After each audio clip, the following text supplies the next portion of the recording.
Faith in India. The feast at Muziris. The port did not sleep. It glittered, sweated, and roared. Muziris was swollen with ships. Their masts stood like a forest against the dawn-coloured sky, rigging creaking sails furled tight.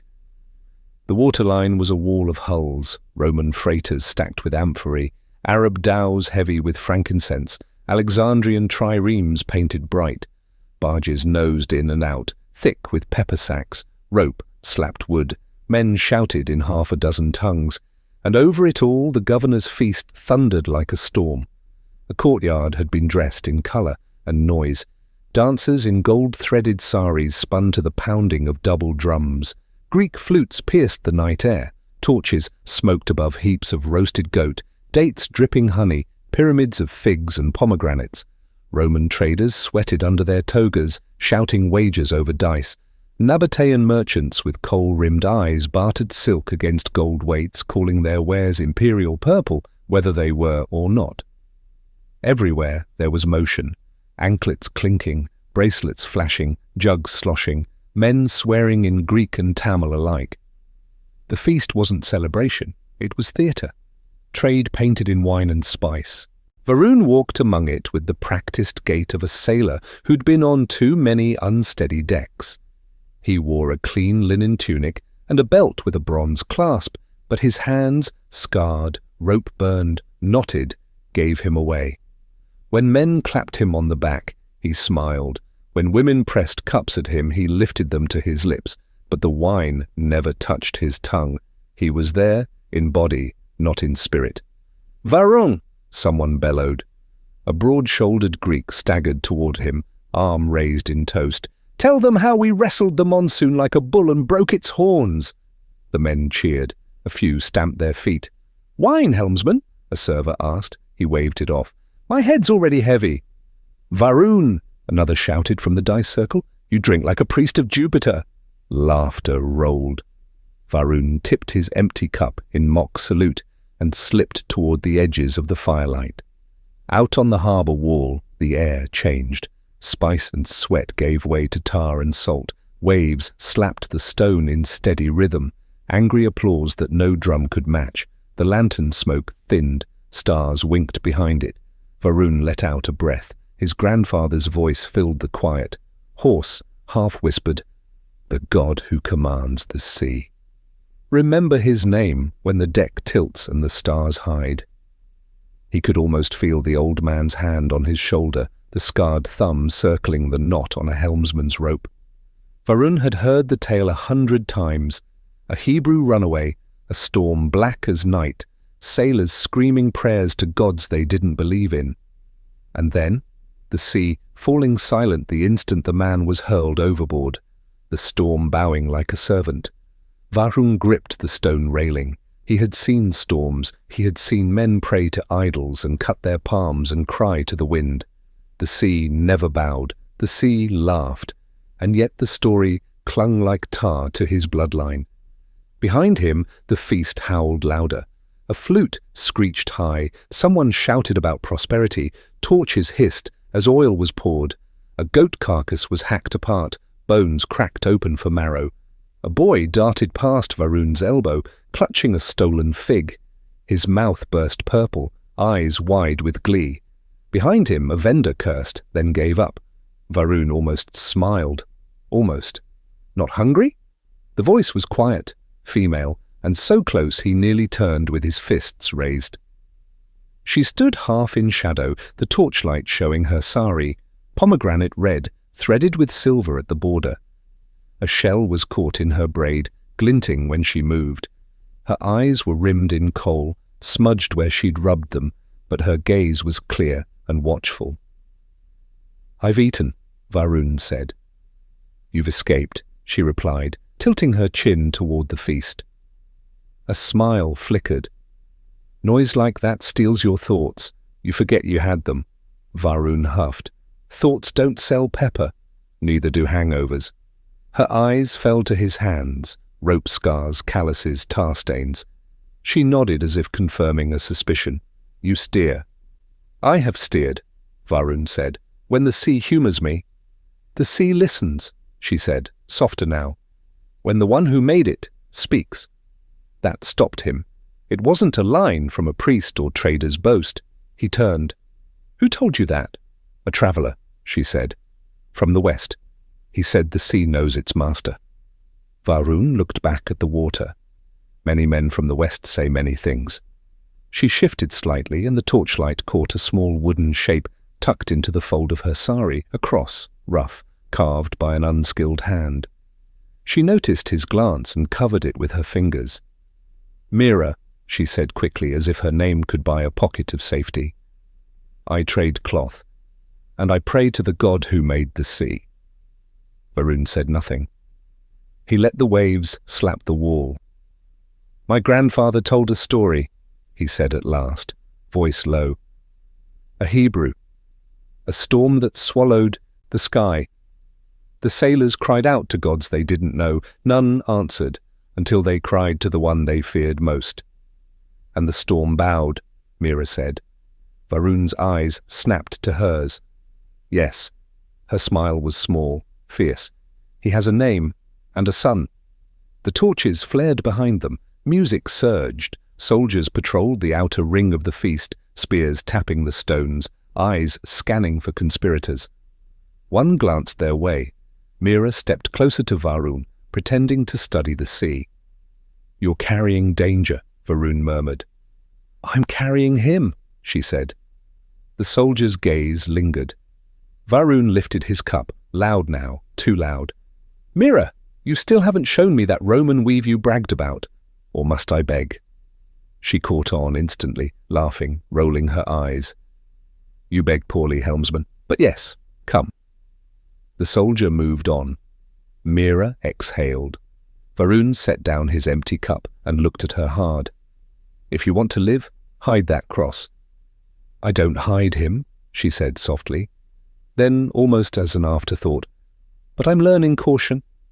She turned, gesturing for him to follow, past the last torch, past the spice stalls, past the cloth awnings that hid narrow alleys. Varun hesitated, the noise of the feast loud at his back, the story of Jonah loud in his bones. And so he followed, the encounter. First the drums dulled, then the flutes thinned to a squeal somewhere behind the warehouses. By the time Mira cut across a lane stacked with amphorae, the noise was just a pulse at their backs. Shortcut, she said, sliding under a drooping awning. Her red sari picked up dust at the hem. Merchants think they own the front streets, but the city lives behind the cloth.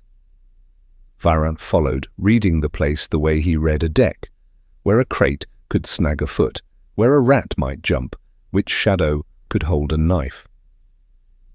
You walk like a man counting rigging, Mira said over her shoulder. I walk like a man who wants to see trouble before trouble sees him. That too. She pointed with her chin to a painted doorway where two sailors joked. A single glance from Varun, a hard one, the kind bosses used when a line went slack, made the pair step back. You do that a lot? Mira asked. Fix things with your face. Only when my hands are busy. They slipped into a narrow alley where spills from dye vats had stained the stones in streaks of indigo, madder, and turmeric, a river of colour the rain hadn't cleaned. Mira's steps slowed. You ever think of leaving? Varun asked. I thought of it, she said. Then I stopped. Cowardice or courage? Neither. Roots. She touched a wall, palm flat, like she knew the brick by name. If the news is good, why should we export it and starve our own? He grunted. News. I spent years paying coin at every shrine, she said. I burned oil, tied amulets, fed beggars, fed priests, fed myself stories. It made a hole none of it could fill. She shrugged.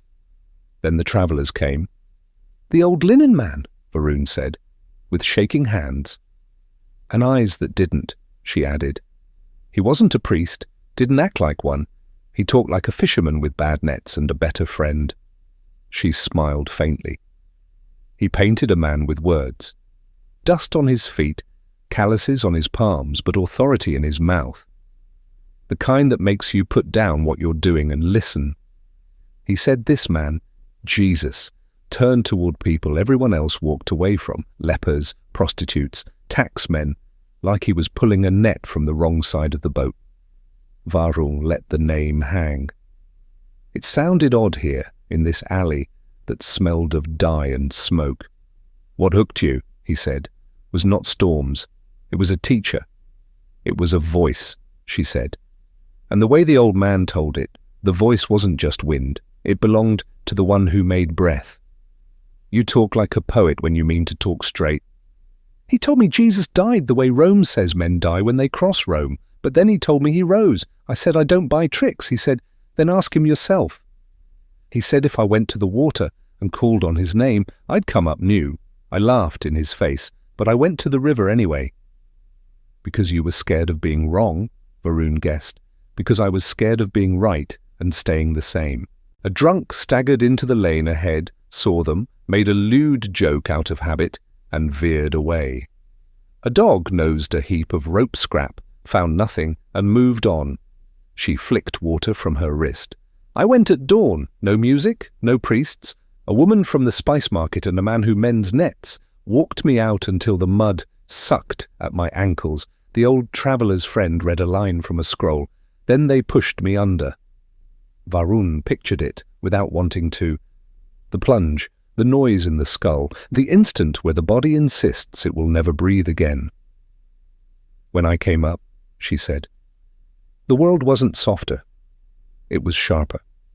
The same bricks, the same sky, the same governor's banners. But as if someone rubbed grit from my eyes, that's all I can tell you without lying. Varun smiled. They walked again.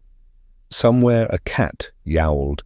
Somewhere farther the soldier's sandals clapped earth. You wanted a voice and you found one, Varun said, aiming for deflection and missing. And you think the voice belongs to the one who, what did you say, made breath? I don't think, she said. I know, not like market prices, like the way you know when a rope is about to snap. That's not knowing, that's gut. Then my gut finally agrees with the truth. They reached a cross corner where clay lamps, cheap and bright, sat row on a low stand, smoke nicking the air. A girl with oil on her fingers trimmed wicks with a bent bit of bronze, eyes darting between the flames and a ledger scratched on bark. Business, humming on the edge of faith. Here? Varun asked. Not here. Mira turned left, then right, then left again, never hesitating. If they watch, they'll expect front doors. Who's they tonight? Temple men? Governors? Either. Both. She shrugged. The guards don't care what you worship until their officer decides to make an example. You don't spook easy, he said. I spook often, she said. I just decided not to run. They slipped between two warehouses where sacks had split and spilled pepper into the cracks like seeds. The smell was hot and clean. Varun glanced back. You're about to tell me we're nearly there, he murmured. She nodded. Nearly there. Then give me one thing, he said. Not a sermon, not your eyes shining. One thing that makes a sailor, a man who spends his life begging wind to behave, take this seriously. Mira considered. When the old man told the storm story, I thought he was trying to impress my fear. But then he added something. He said the men in the boat were fishermen. They knew storms. He said they didn't say, what a trick. They said, who is this? Even the wind and the sea obey him. That was the thing. Not the marvel, the question. He couldn't unhook the line she'd thrown. Who is this? It was the same question his grandfather's voice had grumbled into his bones, and he had pretended not to hear. Mira said, oh, another thing. The old man said Jesus slept through the storm until they shook him awake. When I first heard that, I wanted a God who didn't sleep. Now I'm relieved he did. It means he knows the heaviness we carry. He knows how loud the waves are. He didn't hush them from far away. He woke up wet. That's two things, Varun said. I'm generous, she replied. They reached a flaking painted gate the color of turmeric. A lion's head had been carved into the lintel. Time had blunted its teeth. Mira tapped twice, then once, knuckles sure. The paws stretched. From beyond the gate came a low scrape, then a whisper. The door swung a little. Mira slipped through. Varun did not follow, not yet. He stood with one palm on the warm wood, breathing through the prickle that ran up his arms.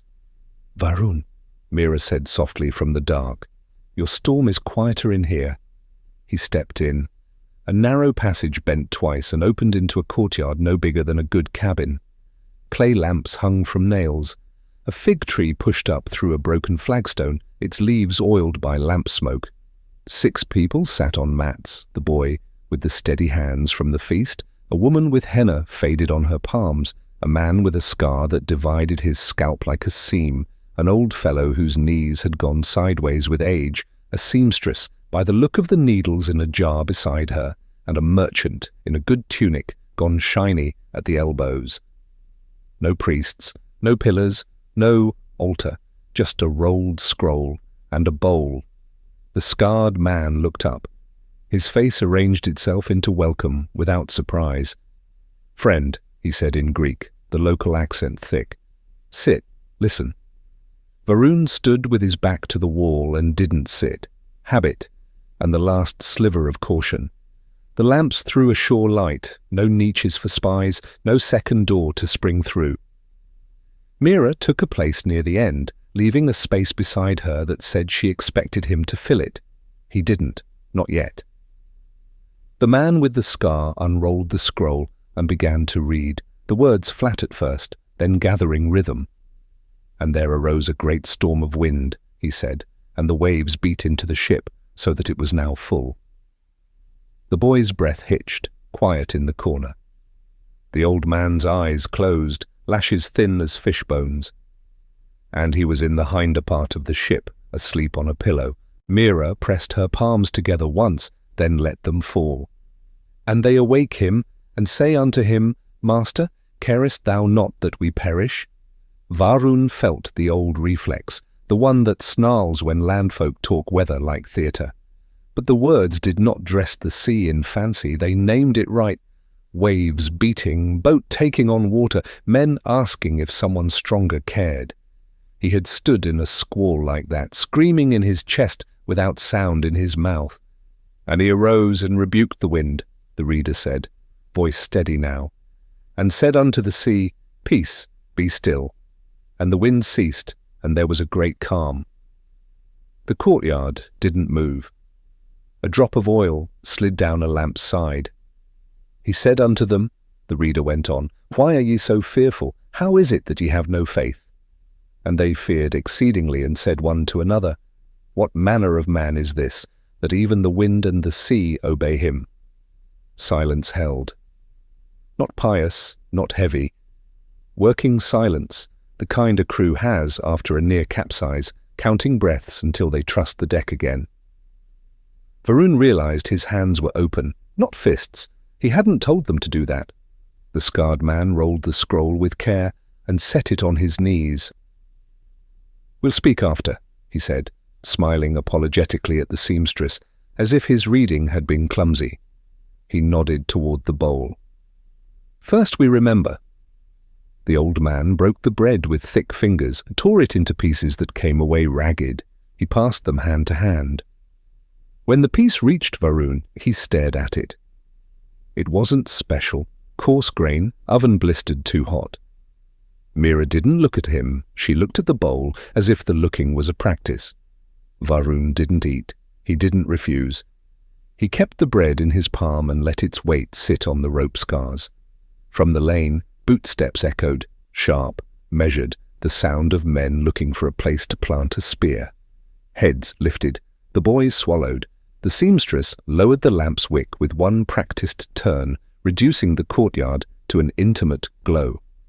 The scarred man set the scroll under the bowl with unhurried motions that were not calm, but decided.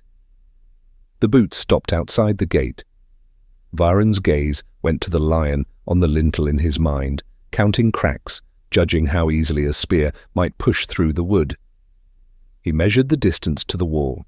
How many strides to put his body in a doorway, what to say in a voice guards obey. The knock came. Flat, official, no hurry. Mira didn't look at him. She didn't look at the gate. Her eyes stayed on the bowl. "Don't speak," the scarred man breathed. "Don't run."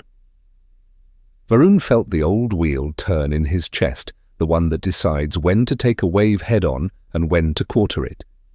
He set the bread down on his knee like ballast and drew a slow breath, the kind you take before giving an order out loud.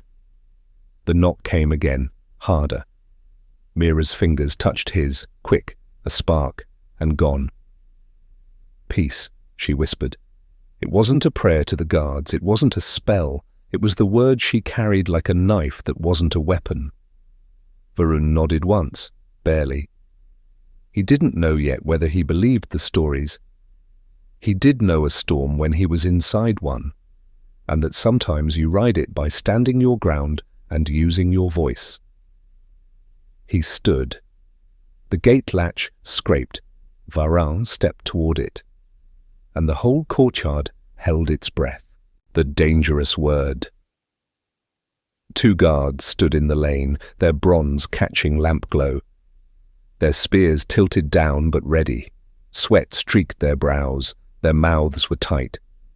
These weren't drunk revelers looking for a bribe. These were men hunting. "What's this?" the first barked, leaning to look past him. Varun forced a grin, pitched his voice loud. "Counting coins, that's all. Merchants whispering prices like hens. You've seen it 1,000 times." The second guard's eyes flicked over Varun's shoulder. The little group on the mats was too still, too focused. Mira kept her head bent, but the tension in her hands betrayed her. She adjusted her sari, but the wooden cross pressed its outline against the fabric like it wanted to shout. The guard saw it. His eyes narrowed. He stepped forward, hand outstretched. "What's that?" Varun moved before he could finish. He caught the man's wrist in a sailor's grip, hard enough to grind bone. He laughed too loud, like a drunk covering an insult. "Careful! She sells cloth finer than Rome itself can weave. Touch her, and you wrinkle silver." The guard jerked, spear lifting. His partner shoved Varun's shoulder. "Too bold, Helmsman?" Varun's grin dropped. He leaned close enough for his words to cut. "And what will your captain say?" he asked, low and even. "When he hears you waste the night pouring merchants instead of guarding the streets?" The man's nostrils flared. His spear quivered, ready to strike. For a heartbeat, the air was knife-sharp. Varun's free hand hovered inches from the gate latch, calculating how fast he could slam it if steel thrust forward. From the main road, laughter split the night. Raucous, drunken, a whole squad making sport of a vendor. The 2 guards glanced toward the noise. Varun released the wrist, slow, deliberate, giving them back their pride. He slapped the man's shoulder with a sailor's rough cheer. "Go on, brothers. There's better fun down there than scaring old men and cloth dealers." The first spat on the ground. The second lingered, eyes sliding back to Mira. Varun felt the heat crawl up his neck. Another second and the man would push past him, tear the courtyard apart. So Varun stepped into his line of sight. His stance said what his words didn't. "You'll have to go through me." The guard sneered, muttered something under his breath, then turned. Their boots thudded away, spears knocking stone. The gate closed. Silence clamped down. No one breathed for a long moment. The boy by the fig tree finally let out a squeak of air. The seamstress wiped her hands on her sari. The scarred man pressed his palm flat against the scroll, as if to calm his own pulse. Varun turned to Mira. Her head was still bent, hands clenched. He saw the faint tremor in her shoulders. "You nearly burned us all," he muttered. She raised her head. The fear was still there, but so was something else. Her gaze was steady now, not shaken. "No," she said. "He carries me." Varun swallowed the words that rose in his throat. He wanted to shout at her about foolish risks, but he controlled it, because her tone wasn't defiance, it was conviction. The seamstress gathered her thread basket. The boy tucked the fragment of bread into his cloak. One by one they rose, careful not to scrape a stool or stir the coals. The scarred man wrapped the scroll again, his fingers reverent, his eyes scanning the shadows. They did not linger nor speak the name again. Caution was their prayer now. They slipped into the night by different alleys, their sandals whispering over stone. No benediction, no farewell. Only the shared knowledge that to meet again might be to die. Varun waited until the last footstep faded. Then he, too, stood. The lamp guttered once, then went out. 3 nights had passed since the soldiers came, and beneath the same cracked lintel where the lion's teeth had worn to nubs, they gathered again. The room was smaller tonight, the circle tighter. Fear had thinned their numbers but sharpened their faith. The reader tapped the scroll, voice low. He unrolled the parchment. The seamstress raised the lamp. Its flame showed hands worn from rope and needle. For as Jonah was 3 days and 3 nights in the belly of the whale, he read, so shall the Son of Man be 3 days and 3 nights in the heart of the earth. Varun felt the words more than he understood them. Jonah, the sea prophet, his family's ghost story, had always ended in fear. But this time it pointed forward, not down, from storm to calm, from death to breath. The scarred man closed the scroll, letting silence do its work. Mira tore a loaf of barley bread and poured wine into a small cup. "This is how we remember," she said. "He went under so we wouldn't." Varun hesitated. "If I follow your Christ, I lose the guild." The old man met his eyes. Better a lost trade than a lost soul. He took the bread. He ate. He drank. Nothing happened. No miracle, no sign. But the taste stayed, and with it, something that wasn't fear. When they left, it was wordless. No songs, no lingering. They moved like shadows back into the lanes, cautious and alive. Varun paused beneath the lion carving. "Peace," Mira said softly behind him. He returned it, voice low. "Peace." The night air met him like an open sea, cold, wide, waiting. He walked toward the harbour, where masts rocked like dark prayers. Tomorrow would bring the guild, the oaths, the old world pressing back. But tonight he had swallowed another word, dangerous and alive, and it had not let him go. The new voyage. The sun cracked the horizon like a copper plate struck hard, spilling fire across the Arabian Sea. Muziris woke with it. Carts creaked under pepper sacks, oxen straining as drivers cursed. Dockhands shouted as they wrestled bundles of cardamom onto waiting ships. Boys darted through legs, snatching figs, dodging cuffs. The air was a stew, fish guts, pitch, spice, sweat, lamp smoke. The governor's banners snapped above the fort, but the real rulers of the city were here, the traders, the sailors, the harbour. Varun stood at the edge of it all with his pack slung across his shoulder. He hadn't entered the sailors' hall. The shrine's alcoves had leered as he passed, bowls waiting for coin, idols painted bright with oil. Men had already lined up to mutter their oaths, flicking copper into the bowls, laughing like gamblers who believed they could buy a fair wind. The clerk had seen Varun stride past. "You'll bring a curse on your keel," he'd called. His smile had been short. A helmsman who swears no oath is a helmsman, no captain should trust. Varun hadn't answered. His jaw had locked until the muscles hurt, but he hadn't spat, hadn't looked back. He'd walked straight to the pier where the ship waited. Now he paused. The vessel loomed ahead, broad-beamed, its hull patched but sturdy. Sailors already moved like ants across its back, checking ropes, cursing, spitting over the side for luck. He walked up the gangplank. The boards groaned under his weight. His place was at the stern, where the tiller stood. He stowed his pack there, hands falling by habit to the smooth wood. The comfort should have come, years of steering, years of command. Instead he felt the absence, no guild blessing, no oil smeared on his brow, no charm tied to the tiller post. Only the scroll inside his tunic, pressing against his ribs. A sailor staggered past, wine on his breath. He splashed a libation onto the deck. "For the sea goddess," he slurred, then winked at Varun. "Don't want her angry, eh?" Another spat into the waves. "To keep the sharks away." The crew began their ritual. Each man pressed a coin or a scrap of food into a bowl lashed near the mast, offerings to whatever gods they thought kept ships afloat. Varun stayed where he was, hands on the tiller. He didn't move toward the bowl. The captain's eyes found him, narrowed. "Helmsman, your turn." Varun lifted his chin. "My hands are full." "You'll anger them," the captain warned. "We sail with gods, not pride." Varun almost said it. "I have no gods but one." But the words stuck. He wasn't ready to argue theology with a man who'd throw him overboard for less. Instead, he said, "Calm, if I steer straight, the sea will know. If I don't, no coin will save us."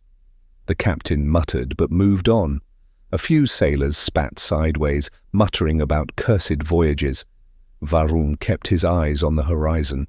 A cry rose from the pier. He looked back. Mira stood at the water's edge. Her sari was the same deep red, her veil tugged by the breeze. She looked small against the bustle of the harbour, but her stillness made her stand out more than the shouting men. She didn't wave, she didn't call, she only stood, watching him, one hand at her waist where the cross lay hidden. Varun's chest tightened. He gripped the tiller harder. He could almost hear her voice, steady as it had been in the courtyard. "You'll need his name when the deck tilts and the stars hide." "Cast off!" the captain roared. The ropes slapped water.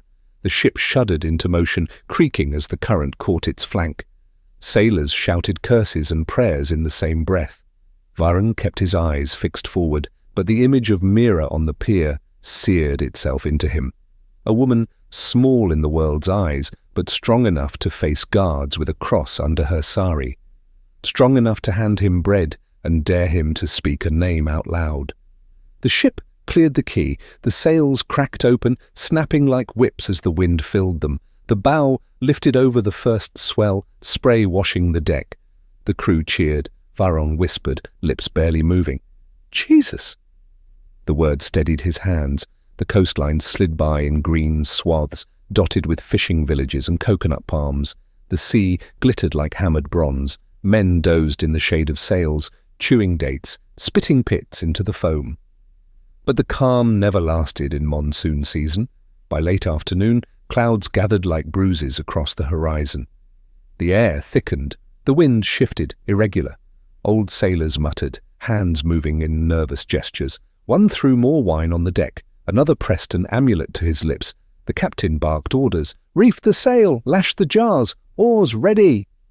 The first gust hit like a slap. The mast shuddered. Spray burst over the bow. The deck tilted. Men cursed, grabbing ropes. Varun planted his feet, tiller straining against his palms.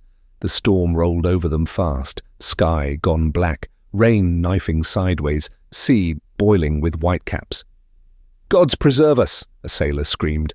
The offering bowl toppled, coins skittering across the planks. Men scrambled, some trying to snatch them back, as if silver might bribe the waves.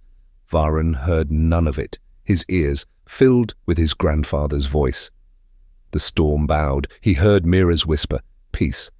Lightning split the sky. Thunder cracked so close it rattled the mast. The ship lurched, bow slamming into a wall of water. Men wailed, "She'll split! We're dead men!"